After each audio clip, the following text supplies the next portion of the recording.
Good morning. So, a lot has happened since yesterday. The Fed cut rates for the third time this year. The dollar index slid to its lowest in over 7 weeks. And to top everything off, Bitcoin is back below $90,000. So, if this isn't the peak of markets are confused but trying to act calm energy, then, well, I don't know what is. So before you place your next trade, watch this. Good morning, I'm Francois, your market analyst here at ATFX Africa, and welcome to your daily market brief, where each morning we break down the biggest market drivers across currencies, commodities, and indices, mixing fundamentals, technicals, and, well, just enough common sense to make sense of it all. As we are getting into the session, as always, I'm seeing I already have a lot of comments coming through. Welcome, everyone. I love it. Anything specific you want me to look at today, please let me know. And yeah, then we'll take it from there. So, FXB says, missed yesterday's masterclass, but will definitely watch it. I'm glad to hear that you will go watch the recording. Personally, I believe it was a really good masterclass. Like I said last night as well, it was one that I did on request for you guys. So yes, was very nice. I think we covered some good topics, and obviously everything we discussed was how to combine specific indicators with price action trading. So, and also explaining how every indicator can be used in conjunction with your actual technical analysis and your price action. Okay. That being said, let's get into the markets for today. So, kicking things off with currencies, and I want to start with USD ZAR, which is, I don't know, on a warpath at the moment. So, let's kick things off with the dollar. The dollar index, as stated, slipped to its lowest level in about 7 weeks, currently trading around 98.5. Now, this is after, obviously, the Fed delivered its third 25 basis point rate cut this year. But here's now where the addition comes in. So Powell signaled that a rate hike next year, off the table. Not happening, okay? And the Fed's tone was less hawkish than markets expected. This prompted traders to price in 2 additional cuts in 2026. But the important part to remember at this point is that the dot plot only points out 1 more cut during 2026, not 2. The Fed also announced that it will start buying around $40 billion in short-dated treasury bills from December 12th to, well, start support market liquidity. On the local side, so looking here in South Africa, the rand edged higher to around 17 rand 10 cents on Tuesday.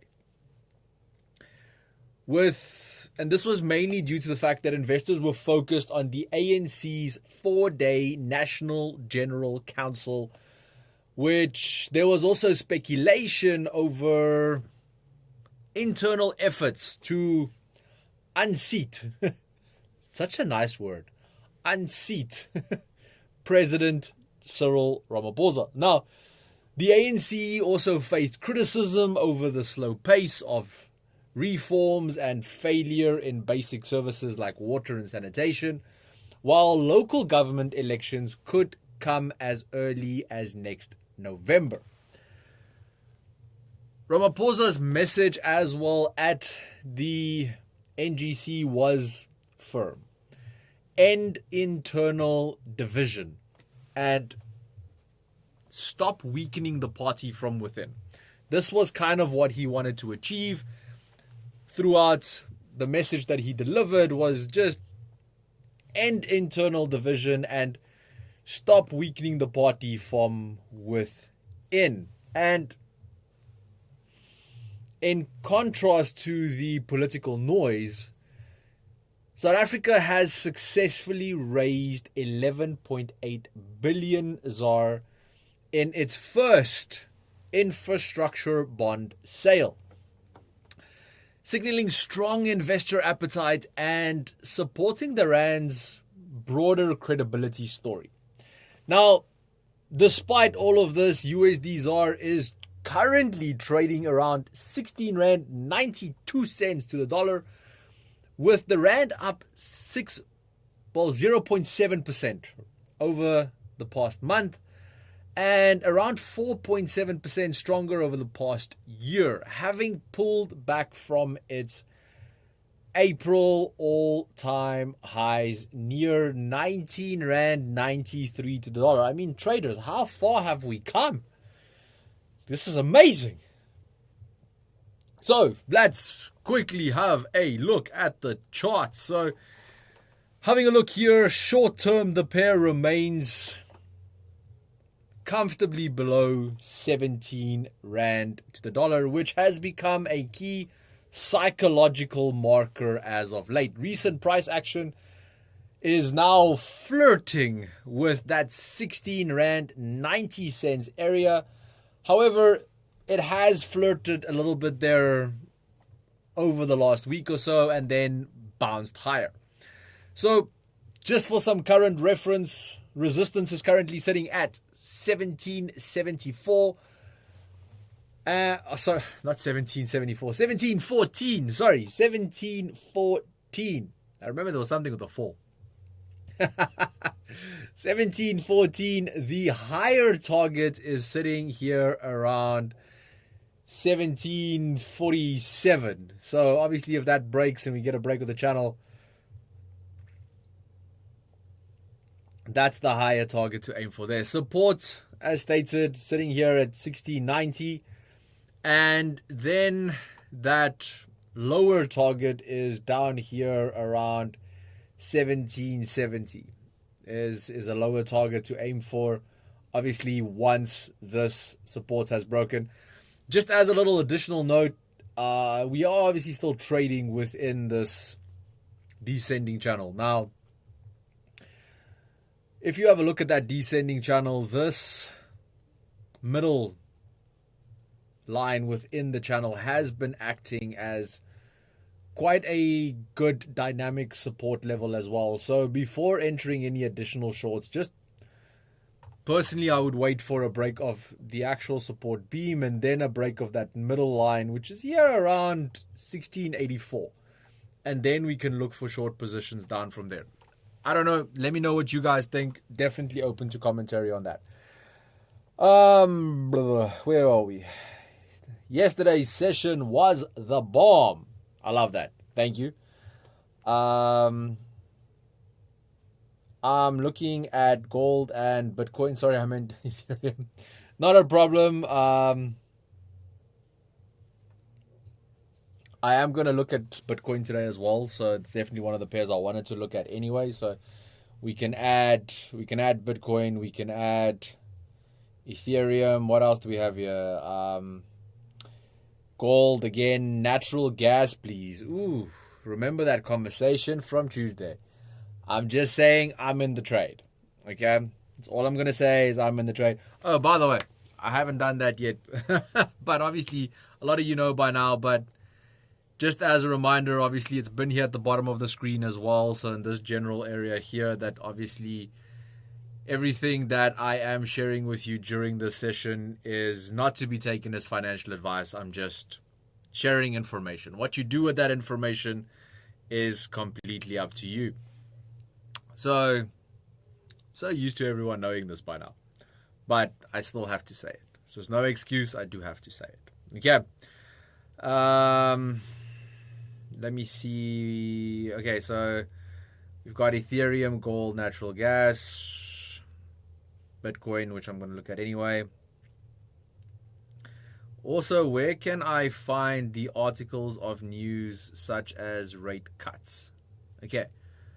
Well, firstly, if you want to, you are more than welcome to head over to the ATFX Africa LinkedIn channel.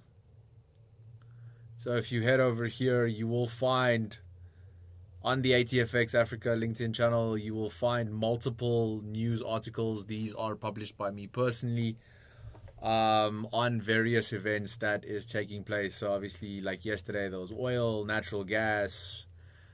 This was one that I posted with regards to the earthquake that hit Japan and how it affected the Japanese yen, and obviously more specifically USD JPY and USD CHF and so forth and so on. Okay, so but if you want specific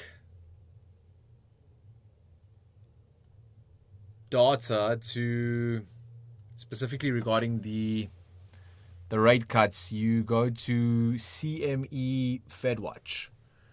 So CME FedWatch will bring you to this page here, and then you will see all the predictions for the upcoming rate cut decision and so forth. Okay, so here obviously at the moment you can see current target rate and then obviously your projections and so forth. So at this point in stage, we are seeing an 80% chance that at the next Fed meeting there will be no change. Okay, so 80% chance of no change and a 19.9% chance of a cut. Okay, so yeah, this is on the CME FedWatch. FX Beast, I hope that helps.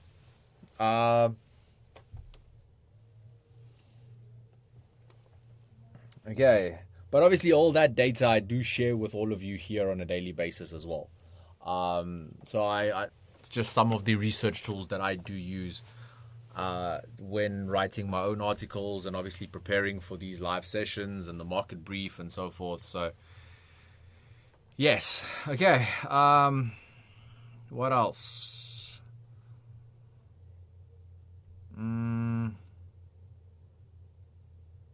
I use a financial calendar. Yeah, so obviously if you go on to the ATFX, so personally one of my favorite economic calendars to make use of, if you guys head over to the ATFX website and you actually log in. So again, you have to be a client, okay? But so, and this might actually help with a lot of the news and so forth that you guys are looking for as well. So let me just show you here. So if you actually log in to your client portal, you will see here there is 24/7 News Express. And there are various sources. I just normally leave it on all. So you obviously have the Dow Jones as a source, or you can have Trading Central as a source. Just leaving it on all just kind of gives you a big breakdown of everything that's happening from a news perspective. But if you go here to economic calendar, and again, this is one of my favorites to use, it literally has everything. And again, you can filter. So for instance, mine's always just filtered to high. I don't really care about medium and low. So it gives me all the most important news. And you can even ask it to add like holidays and all that kind of stuff into it as well. But now the nice part is, let's for instance have a look at today. So we'll highlight up until, let's take like 3 days, yeah. Okay, so let's scroll down. Okay, so here you can see this is today. Now, again, you can see the calendar looks a lot different when you go to present time. Why? Because once you're still waiting for a report, this economic calendar actually assists. Let me just quickly move this a little bit sideways so you guys can actually see on the...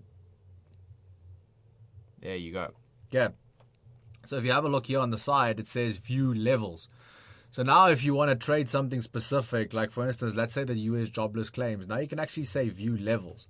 And when viewing levels, it actually now you can choose a specific currency pair that you would like to trade.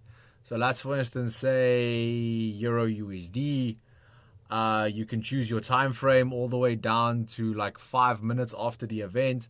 And then what it actually shows you is based on all the previous results of this specific report, what was the volatility, and then as well, even if you want to go and, place an actual trade, it will literally then, so let me just see here. So then you can literally even change your risk to reward ratio. And then you can literally say, okay, cool, based on this, I want to enter a buy. And then based on that buy, it will actually then show you where your take profit and your stop loss and all that kind of stuff should be based on the information that you have supplied it. Again, you can see the impact of previous outcomes of this data. You can obviously have a look at live price charts as well. Again, you can filter this to any price chart you want.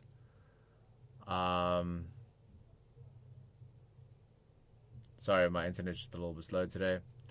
And again, just adding all of that. So again, this specific economic calendar, which is available on the ATFX website, is just not ATFX website, ATFX client portal, is just such an amazing tool to use when doing your research and so forth with regards to specific economic events. Okay.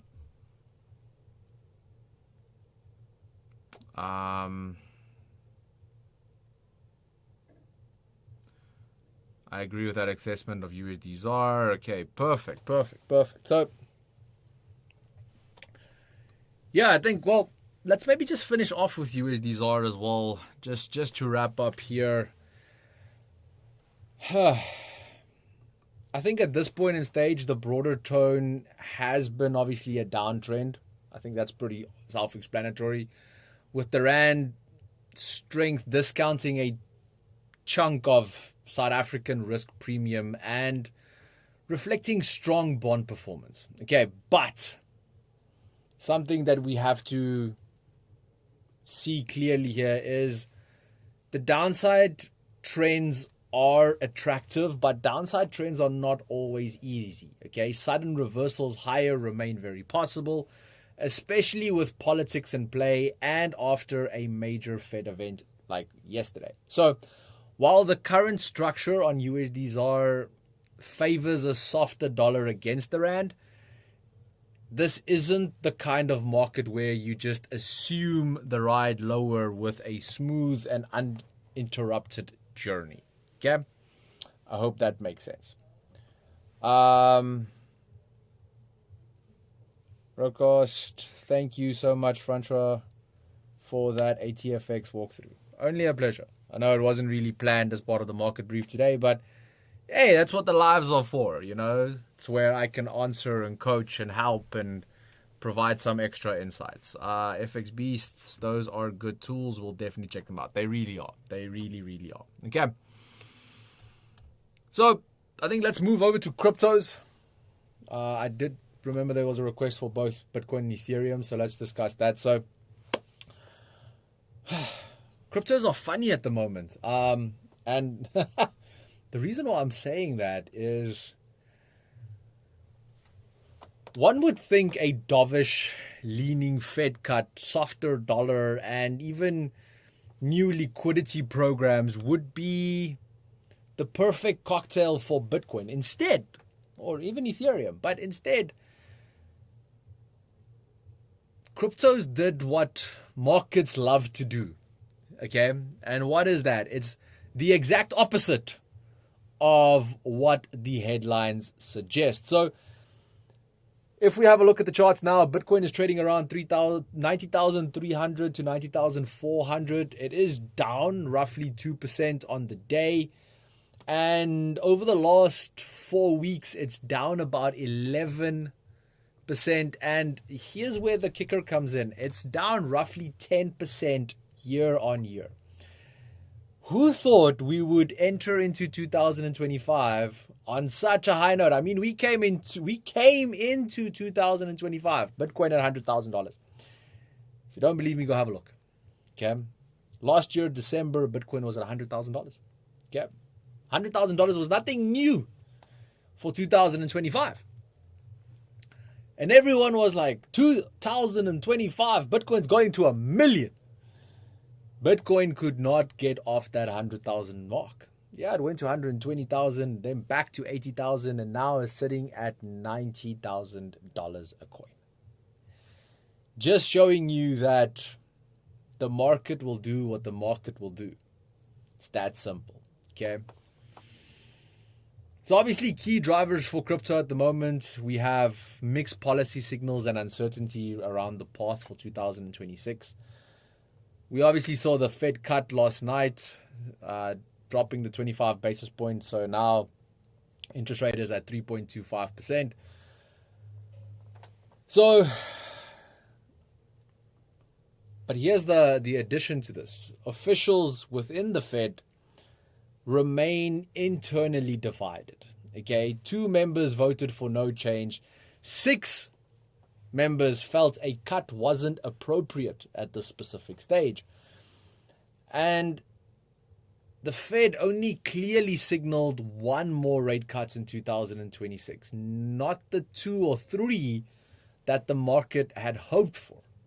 Now, the market still currently has no real insight into the full rate path out to May 2026. And why specifically May 2026? Well, this is when Powell is expected to be replaced. The next big easing push could depend on how much deleveraging or market downside the Fed needs to see to feel comfortable cutting more decisively. Add on top of that, Bitcoin is tracking risk assets lower following the stock market at the moment, which is also very interesting to see. So crypto initially spiked on the cut, then faded as the detail in the Fed's message sunk in. Okay. Now, if we have a look here, Bitcoin has now tested and failed to break this 94,000 level over here 3 times in 2 weeks, which traders are now treating as a key resistance zone. Implied volatility is also drifting lower now that the last big catalyst of the year is behind us. So from a price action point of view, you know, the $90,000 mark is acting as an important psychological marker at this point in stage.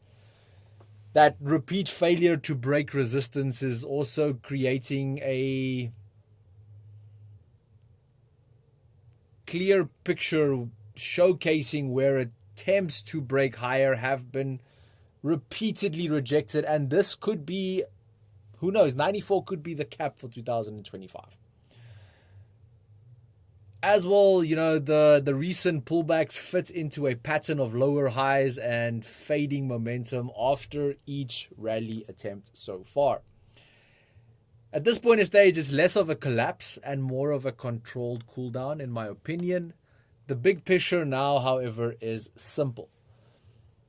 Does 90,000 become a durable floor or just another stepping stone on the way to a deeper shakeout?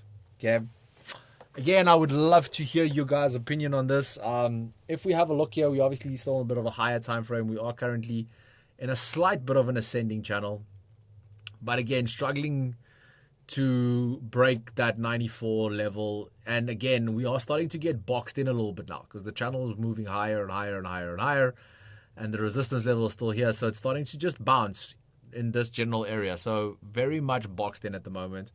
Stochastics is close to oversold level. So there could be a short-term little bounce here at the moment. Now, if we drop down to like a 30-minute time frame, this is where things get a little bit interesting. So again, we did see the change of character, and then we saw a bit of an equal high here, and now the pot comes in. Should we get a break of structure here, there is potential for some more downside.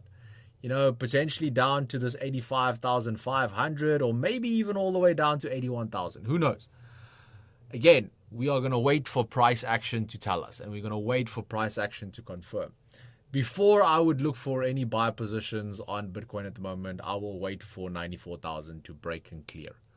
Up until that point, I ain't doing anything bullish on this specific crypto. Just personal opinion. I know you guys wanted to have a look at Ethereum as well. Ethereum also broke. Well, firstly, let's have a look at last week's setup that we had a look at last week, Thursday. That obviously played out. Oh, but we did discuss this on Tuesday as well. So that obviously played out quite nicely. We can take that out now. It's not valid anymore.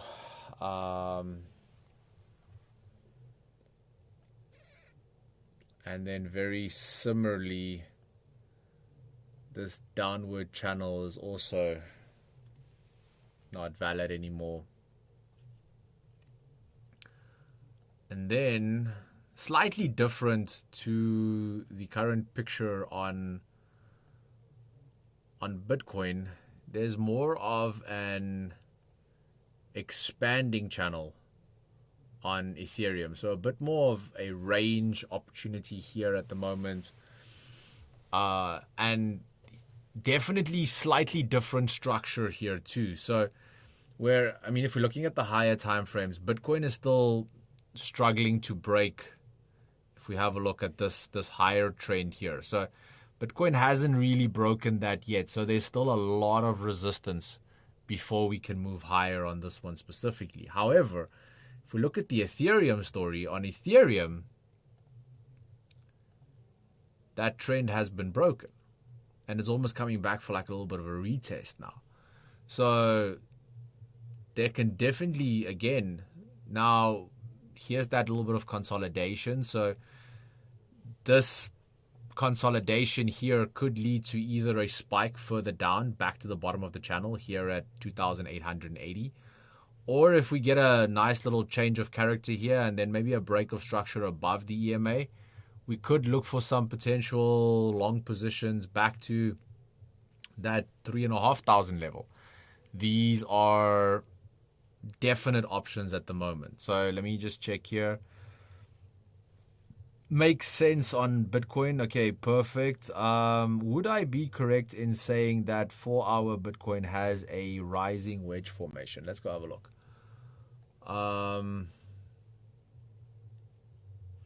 Yeah, so if you want to draw in something like that, then yes, that would be a rising wedge formation. For me, normally when it comes to chart patterns, I like to take the chart pattern from where the move started. Okay? And if I take the chart pattern from where the move started, then there's no wedge. So, but higher up, there is a bit of a wedge pattern that is forming now. Again, like I said, I like to take my chart patterns from where the move started and base it off that. So again, very similar if you have a look here, where the move started. So, and where the move started gives us that expanding channel. On Bitcoin, it gives us a parallel channel. But yeah, if you do start here in the middle, you will get a rising wedge. You are correct in saying that. For me, it's just that can lead to you entering a trade that might not be as valid as you think it to be. Okay, just my opinion on that one. That, yeah. Okay, cool. Let's move on. Makes sense. Okay. I have a buy in at about 3,581. Oof. 3,581. That's very high. But again, what you can do, again, these are just options. If you get a little bit of a bounce here, you You could always enter a trade here and close that trade at break even using the profits at the bottom. For me, risk management is always key. Like, I always want to get out of bad positions as quickly as possible. So sometimes I'll enter in just do like a recovery trade and cut my losses somewhere in the middle. Again, these are options for you to explore. Okay. Good buy possibilities on Ethereum. There is. Again, I would just wait for us to also clear that moving average before jumping into the market there. Perfect. Awesome. Okay, traders, I think let's move on. So let's finish things off today with equities. So the equity market is a little bit different at the moment. It is trying to decide whether at this point in stage to cheer for the Fed or worry about AI spending. Okay, that's about the only way I can put it. At the moment, it's a bit of both though. US futures were mixed this morning. We saw the Dow was up 0.1%, S&P was down 0.1%, and Nasdaq was down 0.2%. The main drag here at the moment, Oracle. Okay, the AI-focused cloud name plunged more than 10% in extended trading after missing revenue estimates and raising its spending outlook, reviving questions about how sustainable the current AI investment cycle really is. That weakness also slipped over into broader AI and chip stocks, including Nvidia and some others as well, as markets are now reassessing how easily big tech can convert heavy AI capex into durable earnings. At the same time, the underlying macro tone remains supportive. Yesterday, we saw the Dow rose 1%, the S&P gained 0.7%, and the Nasdaq added 0.3% after the Fed's cut. And obviously after confirming the Treasury bill purchases to support liquidity. So right now we have dovish policy plus AI sector wobbles and a classic tug of war within the index direction. Now, when we are looking at the charts at the moment, S&P is currently sitting around 6,844. Key things to just remember here: over the past month, it is down slightly. And however, it is still up roughly 13% year on year. Now, we are also still within reaching distance of that all-time high at 6,921 from October, which means the market is pulling back from strength, not recovering from weakness. This is something to remember. And we, as you can see here as well, like look at that beautiful bounce there on the EMA. Actually jumped in on that trade earlier this morning. So I'm very happy to see we're pushing even higher because I'm doing quite well now. Structurally at this point, the broader uptrend obviously here is still intact. But with short-term digestion driven by AI earnings and the need to reassess risk after a major central bank decision, in simple terms, the S&P 500 looks like it's catching a breather just below record levels, trying to figure out whether whether AI is still the hero of the story or about to become the plot twist. Okay.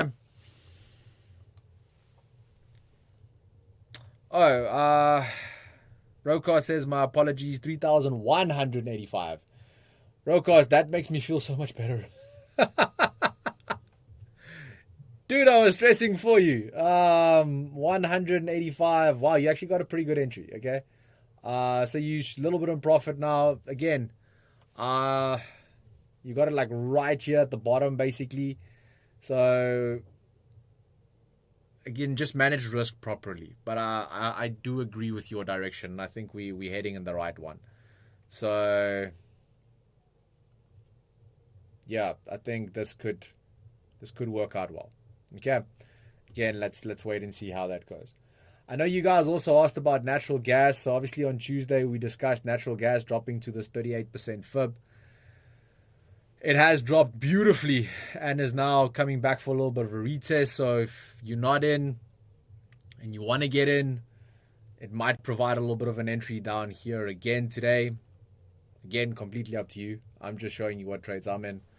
I had a nice little pending order at 38, went, oops, triggered, beautiful, and is now running nicely on this one. So, yeah, this is a nice little 3-to-1 risk-reward ratio setup that is currently pending. And again, if it does dip 50, I think would be an ideal entry. But if we can break back above the EMA, I think this is going to run all the way higher going into the rest of the week and into next week. Okay.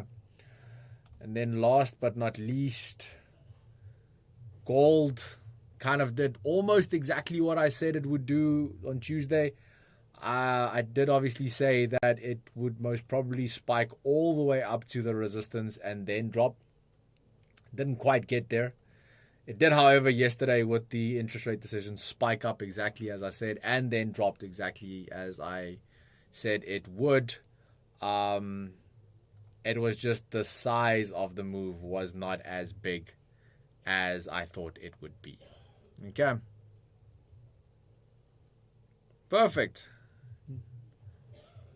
So, going into the rest of today and the next session, obviously, if we have a look at USD-ZAR, the question here becomes, does the Rand continue to hold below 17 as the market balances ANC politics against stronger bond appetite and a softer dollar?